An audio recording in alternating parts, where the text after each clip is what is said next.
Hay un hombre de Dios,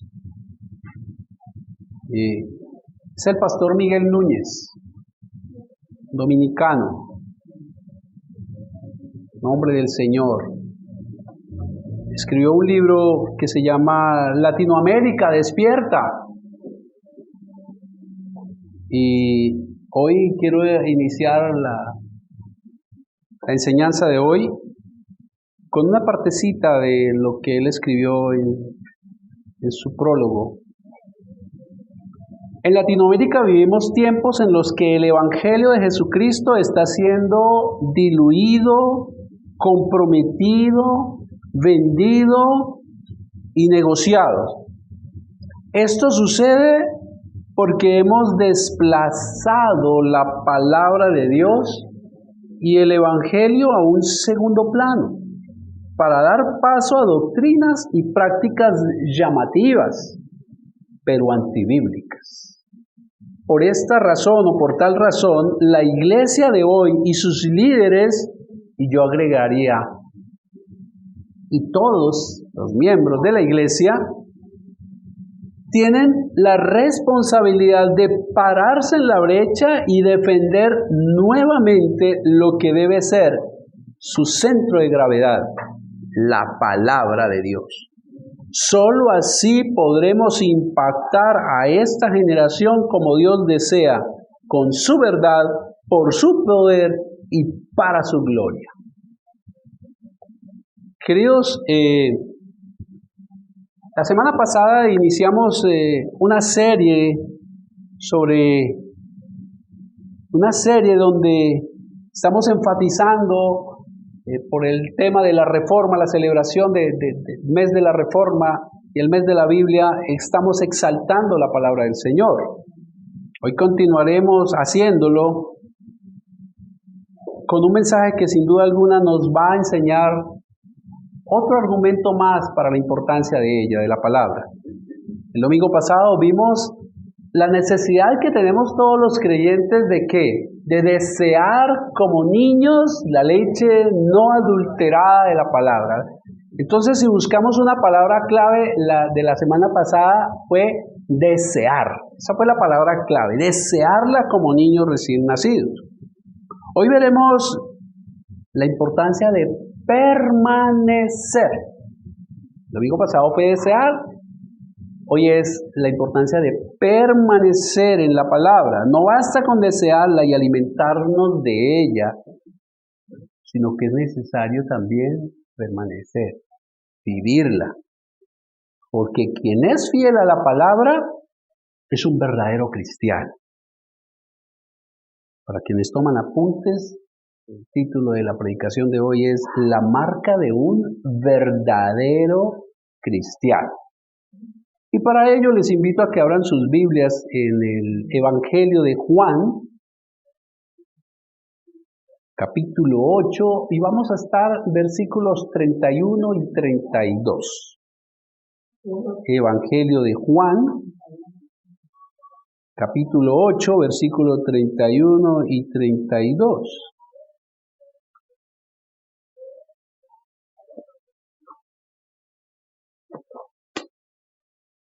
Dice así la palabra del Señor. Dijo entonces Jesús a los judíos que habían creído. Estaba Jesús hablando con creyentes. Habían creído.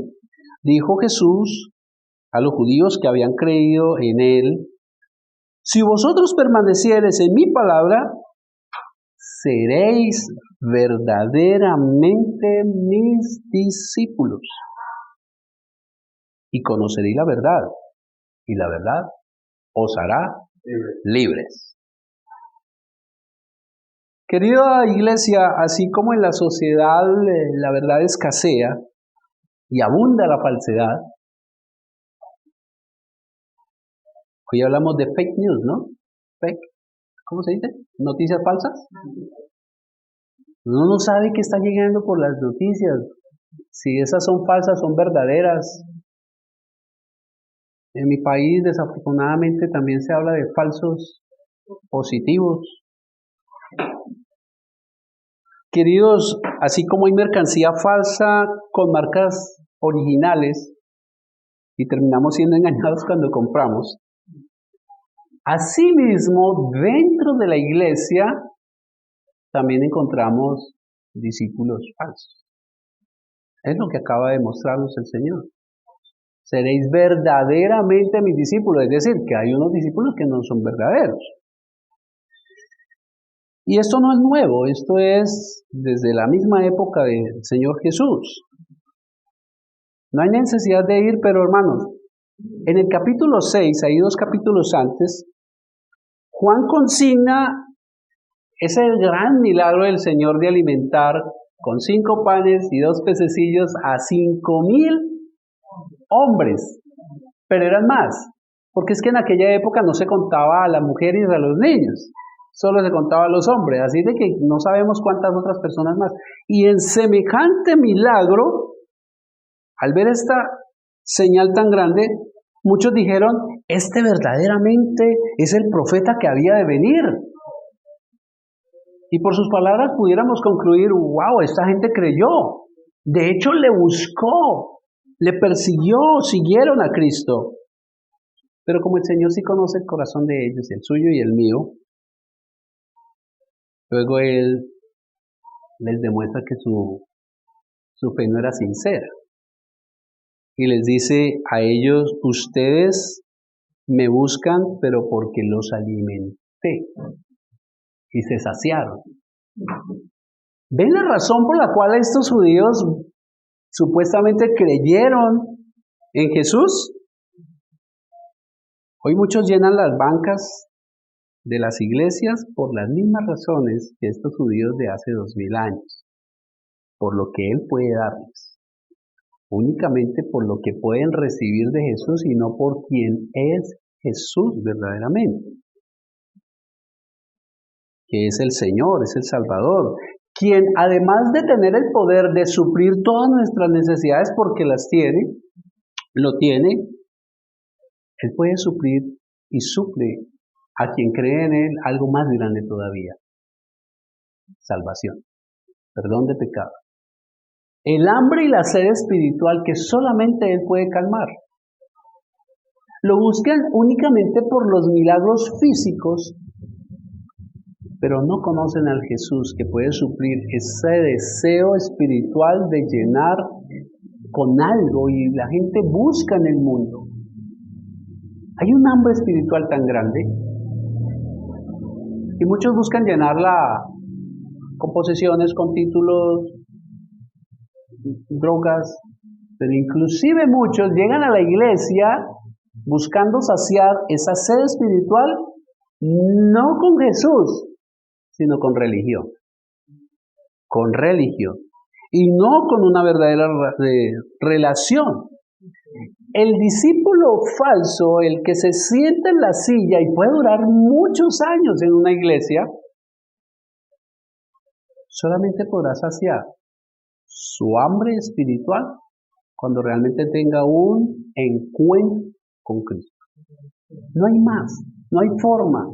Y puede estar dentro de la iglesia y se puede meter a todos los discipulados y puede venir los domingos sin fallar y chulea y chulea. Eso es religión. Y no hago y no hago y sí hago y sí hago. Pero sin embargo hay un vacío en su corazón. Y sin embargo cuando se presentan dificultades no acude al que realmente puede ayudarles, porque está pegado de religión. Pero cuando uno revisa el Evangelio, va a ver también que hay dos cosas muchas cosas interesantes, pero en Juan 2:23 y 4:45, Juan nos dice que por los milagros que Jesús hizo, ¿sí?, también eran muchos los que le seguían. Ahora, yo quiero devolverme un poquito. Estos discípulos que Jesús alimentó con los 5,000 panes, más que seguirlo por el milagro, porque luego nos explican que ellos inmediatamente decidieron hacer ¿qué? Por la fuerza lo quisieron nombrar rey. Es decir, wow, este es el que nos puede gobernar. ¿Quién no quiere un gobernante que pueda suplir así todas las necesidades? Vamos a tumbar a Roma y lo vamos a colocar allí. Entonces en sí no fue por los milagros, sino por ver su poder, pero para gobernarlo. Y eso no era el propósito de nuestro Señor. Hay otros que sí lo buscan realmente es por el milagro que vieron. Y hoy también. Les aseguro que hoy muchas iglesias están abarrotadas, a reventar, porque van detrás del milagro únicamente. Queridos, no solo milagros de salud, de relaciones, sino también por el milagro económico. Y entonces vienen los pactos, muchos se hacen ricos mientras otros se hacen pobres para poder cumplir con el pacto. Muchos están siguiendo a Cristo por las razones equivocadas. ¿Hemos cambiado? No, la sociedad no ha cambiado, queridos. Ahora, no estoy diciendo con esto que es malo orar y esperar un milagro del Señor. Él es poderoso y lo puede hacer. Lo que pasa es que el verdadero discípulo ora al Señor clamando por un milagro, pero confiando en su voluntad, esperando en Él. Claro que sí. ¿Cómo no vamos a orar por un milagro de sanidad cuando tenemos un familiar enfermo? ¿Cómo no vamos a orar y a esperar un milagro financiero cuando las cosas están difíciles? Por supuesto que sí, Él es nuestro Padre, nuestro proveedor. Pero los verdaderos discípulos no miramos a Cristo como un burdo dispensador de milagros, como una lámpara de Aladín. Y peor aún, aquellos que declaran, y es que Él tiene. Él no tiene. Él es el Rey. Olvidamos la posición que tenemos. Él es Rey, Él es Señor, yo soy esclavo. Queridos, y en el capítulo 7, versículo 15, hay otra razón que nos muestra Juan por qué muchos también siguen al Señor. Unos por el poder que tiene, otros por el milagro y lo que reciben, pero hay otros que en el capítulo 7, versículo 15 dijeron, después de que vieron al Señor con su gran enseñanza y sabiduría, se quedaron admirados. ¿Cómo es que sabe tanto sin haber estudiado? Y en otra parte del Evangelio, creo que es en Marcos, dice que se maravillaban y decían, este predica como quien tiene autoridad. De igual manera, hoy muchos vienen a la iglesia porque el pastor habla bonito. Porque, wow, este sí que tiene unas palabras que lo ensalzan a uno sale motivado, con power, con poder. Y es lo que acaba de suceder. Cuando usted mira los versículos anteriores, por favor vayan ahí al versículo 30 del mismo 8. Hablando él estas palabras, muchos creyeron, hermanos. Muchos creyeron. ¿Cuáles palabras? Todo lo que él venía enseñando, porque cuando arranca el capítulo 8, dice que el Señor estaba en el monte Sinaí y volvió al templo y empezó a enseñarles. Y entonces ellos, después de escuchar tanta enseñanza, se maravillaron. Y dice la palabra aquí en el 30 que habiéndolo escuchado, muchos creyeron. Pero queridos, Jesús, que conoce los corazones, Él no solamente, él no acepta que el creer sea de palabra. Y entonces es cuando nos dice este verso que tenemos hoy. Ustedes creyeron. Versículo 31. Si vosotros permanecéis, si ustedes permanecen en mis palabras, entonces sí realmente serán mis discípulos. Y entonces si permanecen en mis palabras, sí van a conocer la verdad y esta verdad los va a servir. Hay una condición, queridos, para ser verdaderos discípulos. Y hermanos, vamos a entrar primero a ver qué es permanecer en la palabra. ¿Qué es permanecer en la palabra? Y permanecer en la palabra en el original, esa palabra en el original significa habitar, vivir, quedarse. Quedarse por mucho tiempo en un lugar o quedarse por mucho tiempo en una relación. y comencemos allí a atar cabos y concluir, es quedarse en la palabra, es quedarse por siempre en una relación íntima con la palabra. Eso es permanecer, es quedarse allí, en la palabra del Señor. Ahora, eso implica algo, y es que no solo basta con desearla, no basta solo con leerla, no basta solo con estudiarla, no basta solo con memorizarla. Los fariseos la conocían, la memorizaban. Aún hoy los judíos, creo que desde los 6 años los niños empiezan, o desde más temprana edad, a memorizar la palabra y te la recitan, y te recitan libros completos. La pregunta es, ¿la obedecen? ¿Permanecen en ella? Porque permanecer es eso, es obedecer la palabra. Y allí yo creo que es importante que cada uno comencemos como a mirarnos hacia nosotros. No miremos al del lado, no miren a su esposo o a alguien, sino mirémonos nosotros. Venga, yo estoy permaneciendo en la palabra, de eso se trata. Queridos, es necesario meditarla. Es necesario que ella también permanezca en nosotros. Hay muchos que tienen la Biblia rayada, pero pocos la Biblia los ha rayado. Pocos han sido rayados por la Biblia en su corazón y usted se da cuenta por la forma de vivir. Cuando usted realmente permanece, habita, tiene una relación con la palabra del Señor, usted va a pensar como la palabra. Sus pensamientos están impregnados por ella. Usted va a tomar decisiones con base en la palabra. Ya no van a ser yo voy a hacer esto, sino ¿y qué dice la palabra? Usted también va a reaccionar de acuerdo a la palabra. Usted va a vivir de acuerdo con la palabra. En conclusión, usted va a tener la mente de Cristo, que es a lo que se refiere el apóstol Pablo en la primera carta a los Corintios, capítulo 2, versículo 16. Ustedes tienen la mente de Cristo, y eso hay que entenderlo muy bien. No es que usted sea Cristo, es que usted tiene el pensamiento de Cristo que está en la palabra que usted conoce. El apóstol Pablo dijo, cambien su manera de pensar y cambiará su manera de vivir. Es la única manera en que nosotros podemos cambiar nuestra forma de vivir, no es diciendo no lo hago, no lo hago, no lo hago. Eso es religión. Es llenándonos de la palabra, es permaneciendo en ella, es meditando en ella, obedeciéndola a ella, y entonces vamos a vivir de una manera natural como ella quiere. Tendremos la mente de Cristo. Queridos, permanecer en la palabra es creer totalmente en lo que ella afirma. Esa es otra connotación de permanecer, es creer totalmente en lo que ella afirma. El Señor a los judíos que dijeron que creían en Él,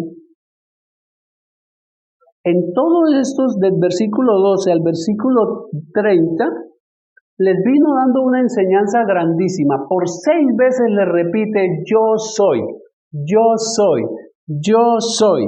6 veces le dijo, por ejemplo, les dijo, yo soy la luz del mundo, versículo 12. Yo soy el que da testimonio de mí, versículo 18. Yo soy de arriba.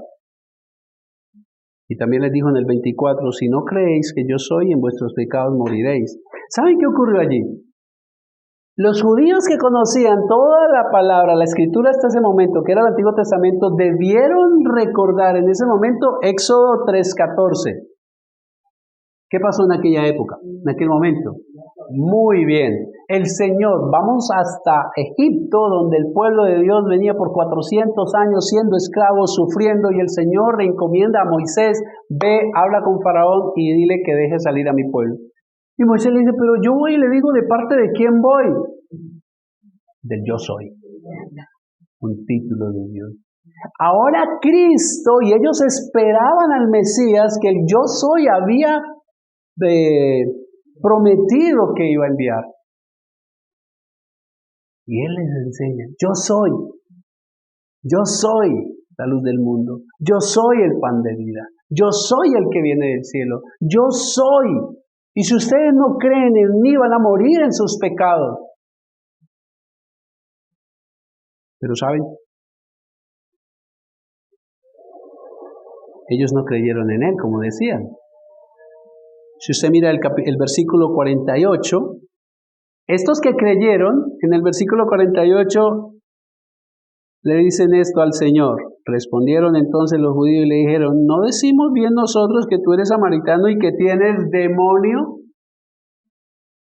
Eso demuestra que no creyeron en Él. Pero si usted va un poco más abajo al 59, observen los que dijeron que le creían. Tomaron entonces piedra para arrojársela. Querían matarlo, hermanos. Permanecer en las Escrituras también implica creer en todas las Escrituras, en lo que ellas enseñan. Y ellos no creyeron en lo que Él les estaba enseñando, que Él es Dios mismo, hermanos.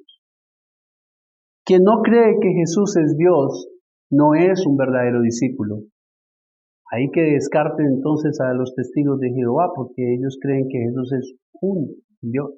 Cuando usted cree en una parte de las Escrituras, pero en otras no, usted no está permaneciendo en las Escrituras y entonces usted no es un verdadero discípulo. Ahora, es comprensible es aceptable que no entendamos algo de las Escrituras. Pero lo que no es aceptable es que dudemos de las Escrituras. Una cosa es que yo no comprendo, pero ahí tengo al Espíritu Santo, tengo a otros hermanos más maduros que me pueden explicar, y eso es aceptable. Lo que es inadmisible es que dudemos de lo que dicen las Escrituras, y estos dudaron. Queridos, permanecer en las Escrituras es la manera como mostramos nuestro amor a Cristo. Esta es otra connotación de permanecer. Cuando usted y yo permanecemos en las Escrituras, lo que estamos haciendo es diciéndole a Jesús, te amo. ¿Cómo así? El mismo Jesús en 14:15 de Juan dice, si me amáis, guardad mis mandamientos. Y ese guardar no es tenerlos aquí. Guardar implica obedecemos sus mandamientos. Entonces, cuando nosotros permanecemos en la palabra, nos esforzamos por obedecerla, es la mejor manera de que usted y yo le demostramos el amor a Cristo. No se trata solo de decirle, te amo. Y así pasa en toda relación. En la relación de pareja, en la relación con nuestros hijos, con nuestros padres, no es solo decirle te amo, es demostrarlo.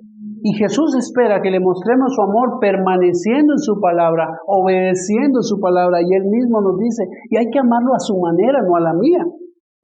Así es con la pareja, es a su manera y no a la mía. Y es a la manera de Cristo. Y Él nos acaba de recordar, si ustedes me aman, si verdaderamente me aman, guarden, obedezcan mis mandamientos. Queridos, eso implica permanecer en ella, en la palabra. Y recordemos la iglesia naciente. Hechos 2. Los recién convertidos, la iglesia que inició, ellos perseveraban. Y es un llamado que hemos hecho desde que inició esta iglesia Salvados por Gracia. Perseverar, persistir en permanecer en las enseñanzas de Cristo. Ellos perseveraban en las enseñanzas de los apóstoles. Y nosotros perseveramos en las enseñanzas de todas las Escrituras porque son inspiradas por el Señor, hermanos. Veamos otra implicación de permanecer en la palabra. Y es que permanecer en la palabra trae bendición. El apóstol Santiago en capítulo 1, versículo 25 dice lo siguiente. Pero si miras atentamente en la ley perfecta, que te hace libre, escuchen, y la pones en práctica y no la olvidas, entonces Dios te bendecirá por tu obediencia. Permanecer en la palabra trae bendición, hermano. Ser obediente trae bendición. Y estoy recordando las palabras del Señor a Josué. Medita en ella de día y de noche y entonces te irá bien en todo lo que emprendas. Allí hay una condición. Permanecer trae bendición, queridos. Ahora veamos otro punto. Si permanece usted en la palabra, entonces ahora sí será un verdadero discípulo. Es lo que el Señor les dijo. Ustedes dicen que creen en mí. Hay una marca para el verdadero discípulo. Permanece. Si usted permanece de acuerdo a todo lo que acabamos de mirar, entonces usted verdaderamente será un discípulo de Cristo. Ahora cumplirá la condición de permanecer, de vivir, de morar en la palabra de Dios. Usted será un verdadero discípulo de Cristo y no un simple seguidor. Hay una diferencia muy grande entre seguidores y discípulos. Un seguidor es uno que se entusiasma con las buenas prédicas. Se entusiasma solo con las promesas que le hacen bien. Pero también en la Biblia hay promesas de juicio. Uno que es un simple seguidor solamente está detrás de los milagros y no detrás de quien hace los milagros, hermanos. No, usted será un verdadero, una verdadera discípula de Cristo cuando usted persevera en obedecer la palabra. Cada vez usted se va a parecer más a Cristo. Ese es el objetivo que tiene el Señor, volvernos a la imagen del varón perfecto. ¿Y por qué? Porque el discípulo es un imitador de su maestro. Eso es lo que hacían los judíos. El maestro escogía a un discípulo y vivía con él todo el tiempo, y el discípulo lo que hacía era comenzar a imitar. Pablo dice lo mismo: imítenme a mí como yo imito a Cristo, hermanos. Un verdadero discípulo, cuando permanece en la palabra, cuando la medita, cuando se esfuerza por obedecerla, lo que está haciendo es parecerse cada vez más a Cristo. Y yo estoy seguro que usted y yo lo hemos experimentado. No reaccionamos igual que hace 3 años, 5 años, que cuando empezamos en el Evangelio. Ahora estamos reaccionando, más parecido al Evangelio, más parecido a lo que Cristo espera de nosotros, hermanos. Usted se va a parecer a Cristo. Usted es un verdadero discípulo que glorifica a Dios. Que glorifica a Dios. El Señor lo dijo en Juan 15:8. Cuando ustedes producen mucho fruto, demuestran que son mis verdaderos discípulos y eso le da gloria a mi Padre. Claro, cuando uno permanece en las Escrituras, ahora piensa, reacciona, decide como Él espera, y ese es el fruto que Dios espera para que le glorifiquemos. Les voy a dar un ejemplo, queridos. En Efesios 4:26 dice: airaos pero no pequéis, no se ponga el sol sobre vuestro enojo. Cuando usted y yo permanecemos en esta palabra, cuando esa palabra se ha hecho vida en nosotros, no es que no nos vamos a enojar. Nos vamos a enojar, pero no vamos a pecar. No vamos a levantar la voz más allá de los decibeles que se deben. No vamos a soltar palabras que van a herir y van a lastimar al otro. Y mucho menos vamos a levantar la mano. Entonces vamos a dar el fruto que Dios espera con esta palabra si permanecemos en esta palabra de Efesios 4. Airaos, pero no pequéis. No se ponga el sol sobre vuestro enojo, es decir, vamos prontamente a resolver ese inconveniente que tuvimos. Ese es el fruto que Dios espera con esta palabra.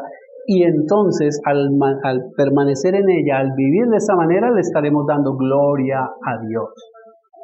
Ya tuvimos una prédica que darle gloria a Dios no es decir solamente gloria a Dios, es vivir para la gloria de Dios. Es dar fruto para Él, hermanos. Ahora, el tercer punto es el siguiente. Tengo competencia. Cuando usted permanece en la palabra, va a conocer la verdad. Va a conocer la verdad. Ahora, la pregunta aquí es: ¿cuál es la verdad?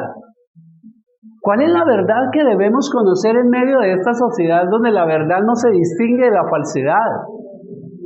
¿Cuál será la verdad? La misma palabra nos lo dice. Por favor, miremos ahí versículo 36. Les dice el Señor: así que si el Hijo os liberta, seréis verdaderamente libres. Conocerán la verdad y la verdad os hará libres. La verdad es un quién. La verdad es Jesús. Cuando usted permanece en la palabra, usted va a conocer realmente a Cristo. Usted va a conocer al Señor. Usted va a conocer su carácter.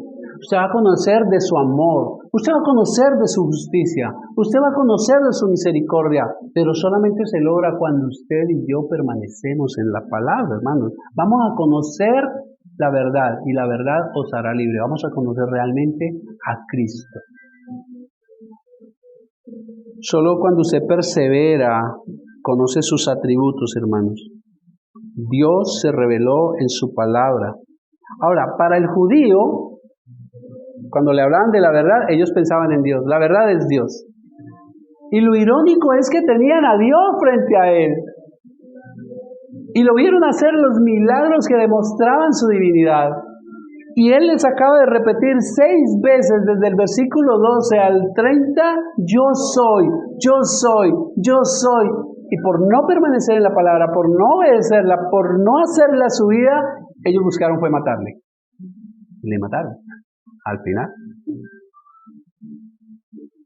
Queridos, son muchos los que también hoy dicen que conocen a Cristo.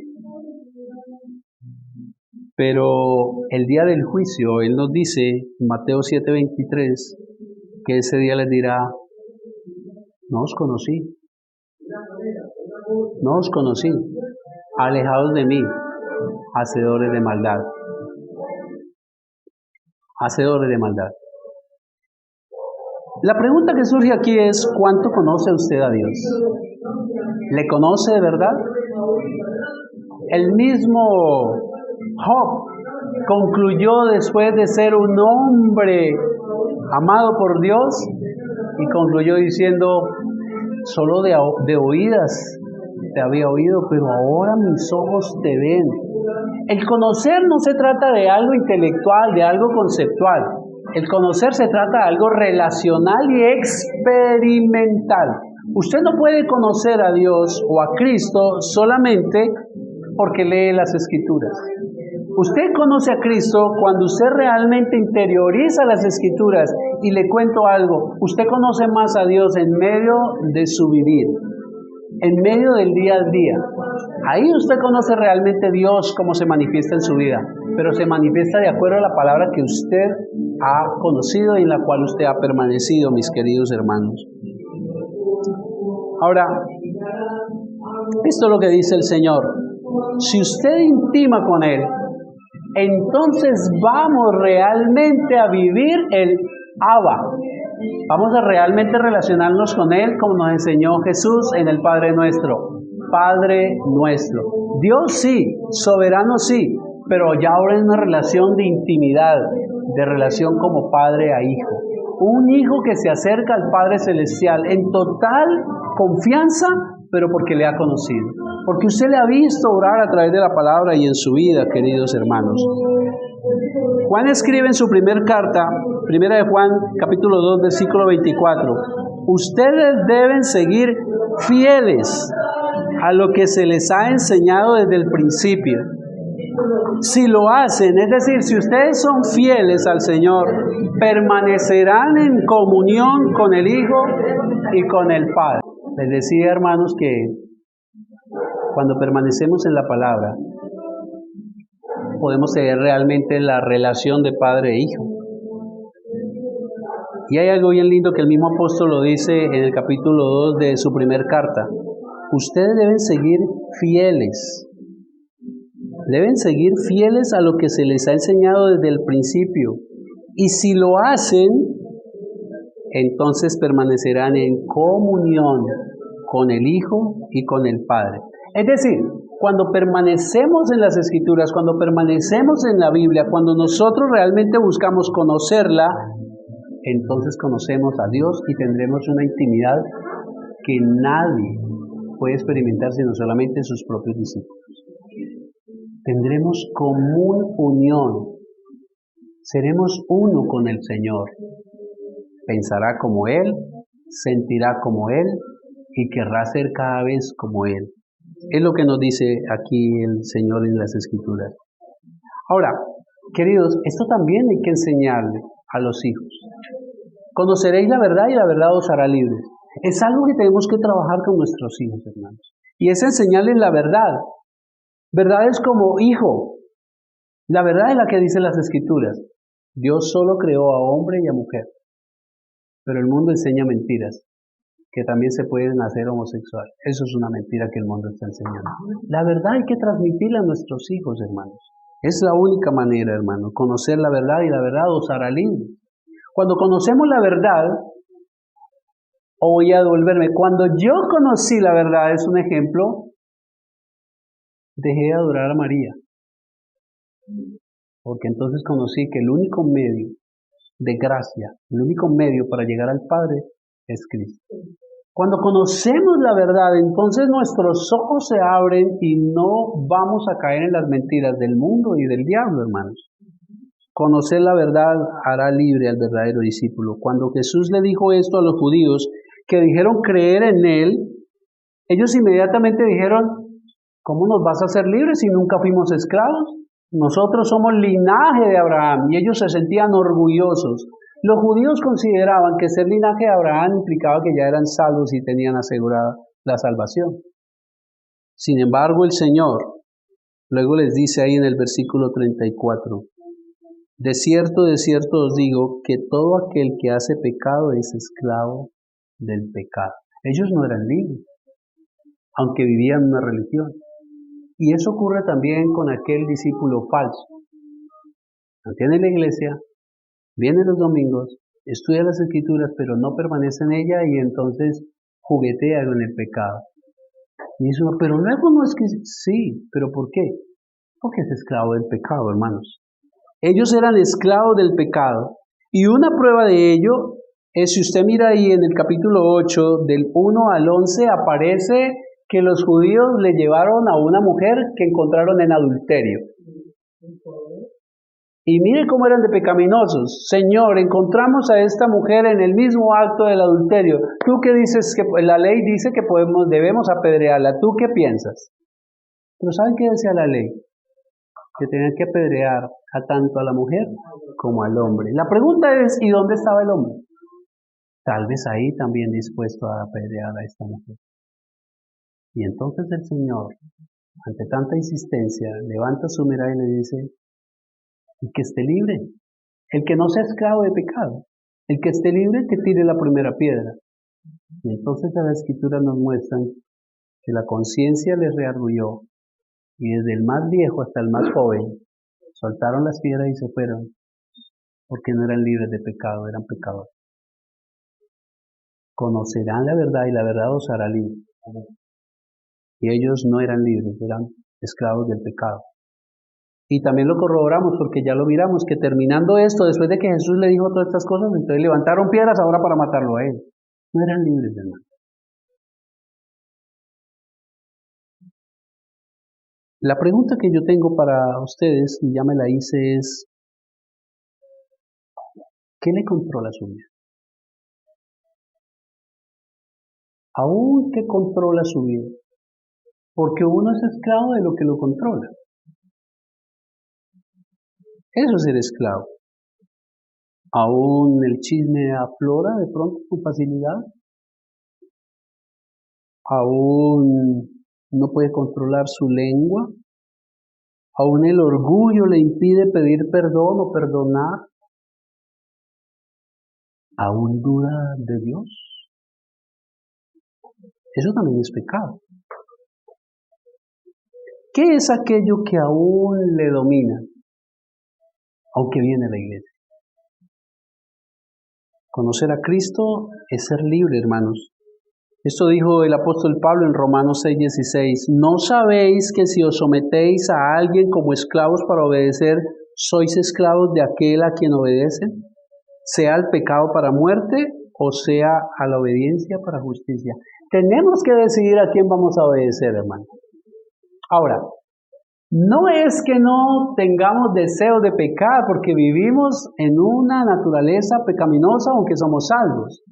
¿Recuerdan la lucha en capítulo 7 de Romanos de Pablo? Hago lo que no quiero y termino haciendo lo que no quiero. Yo quiero adorar a Dios, pero termino haciendo todo lo contrario. ¿Quién me librará de este cuerpo de muerte? Inmediatamente él dice la respuesta, gracias a Jesucristo. No es que no tengamos luchas con el pecado, la cuestión es que no somos libres. Y cuando se es libre ya no nos puede dominar. Así es que si el pecado nos domina es porque hemos decidido rendirnos a Él, queridos. Cuando usted creyó en Cristo, usted fue libre del pecado. Y esta palabra libre está en ese tema de esclavitud de aquella época. Si había un esclavo, alguien lo podía comprar y lo podía comprar para dejarlo libre. O lo podía comprar para dejarlo esclavo. Éramos esclavos del pecado. Y nuestro amo era Satanás.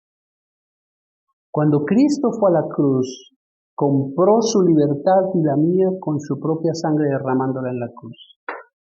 ¿Cómo vamos a volver a obedecer al amo anterior? No es posible, hermanos. Cuando usted y yo estábamos muertos en delitos y pecados, fue Cristo quien nos dio vida. Vida en abundancia y vida eterna que disfrutamos desde el momento en que le recibimos a Él como Señor y Salvador, hermanos. Somos libres, hermanos. Quien es fiel a la palabra es un verdadero cristiano que conoce la verdad y vive en libertad. Pero la verdad tiene otra connotación. No solamente que la verdad es Cristo, sino que la verdad es su palabra, sus enseñanzas. El mismo Jesús, ahí en el capítulo 17, orando por sus discípulos, dice: Señor, Padre, santifícalos en tu verdad. Tu palabra es verdad. Queridos, hoy en este mundo donde no hay verdades absolutas sino relativas, todo es relativo. Solo hay una verdad absoluta, su palabra.